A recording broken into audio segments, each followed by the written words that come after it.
batshise hlansi yomlilo. TM Records, Jaya Sibali.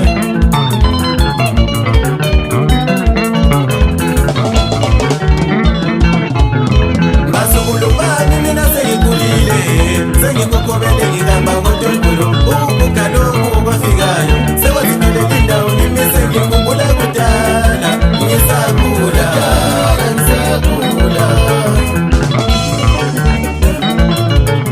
Masukulubani mina sengikhulile, sengikokobele ngihamba ngoDondolo. Ukubuka lokhu okwafikayo sekwazitholela indawo kimi sengikhumbula kudala ngisakhula.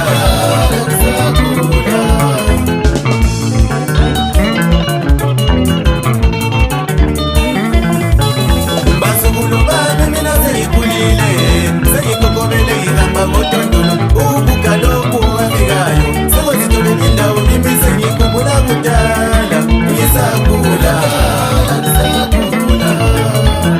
Sengikhumbula kudala bazukulu bami, ukubuka lokhu wena.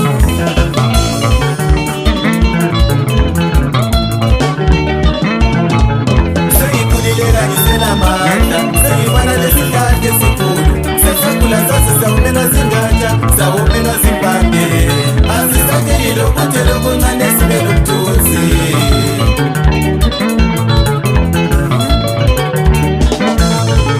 Sengikhulileka ngisenamandla, sengifana lesihlahla esikhulu. Sesakhula sasizawumena zingatsha, zawumena zimpande. Asisakeli lokuthela okuncane sibe lomthunzi.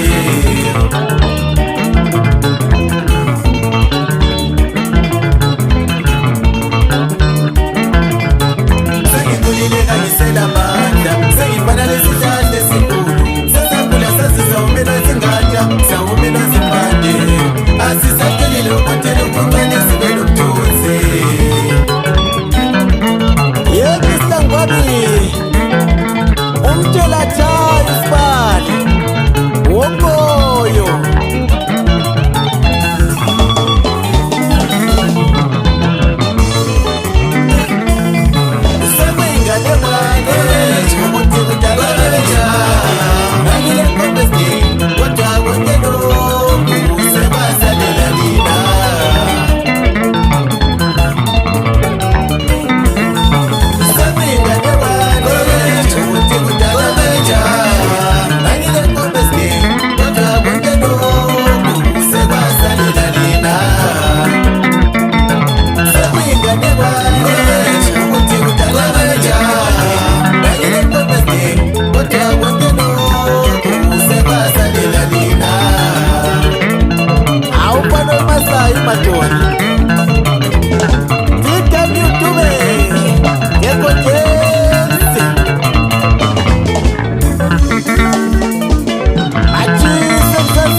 Sengiwadlila amabele.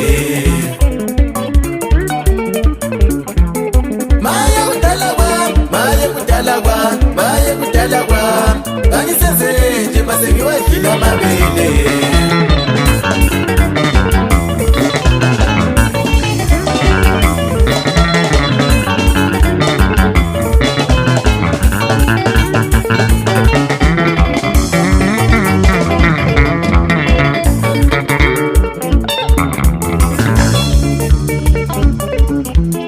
ngase ngihlabelela madoda uthole lezalukazi sezibhizi zilokhu zidlalisa amakhanda uthole labo mamunyela belokhu behlezi nje eceleni kwami bazukulu bami belokhu bemunyela lokutshwala phela embuthengileyo obabugaywe kahle ngamabele esintu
bathi senhlasi yomlilo wena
Fana